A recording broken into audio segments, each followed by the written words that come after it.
say we were given these two questions and we wanted to evaluate the function. So even though these questions look really similar, notice where input and output are switched.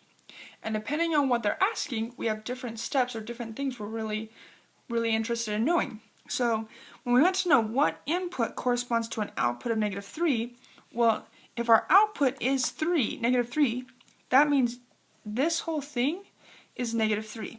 So I'm asking what value of x will give me this output of -3.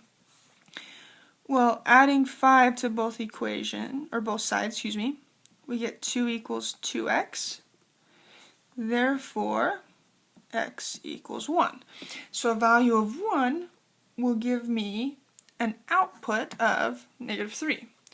Well, what output corresponds to an input of -3?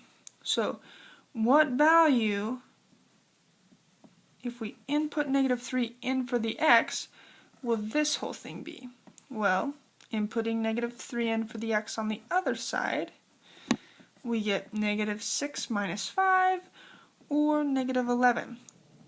So the output of -11 corresponds to the input of -3, just like the input of 1 corresponds to the output of -3.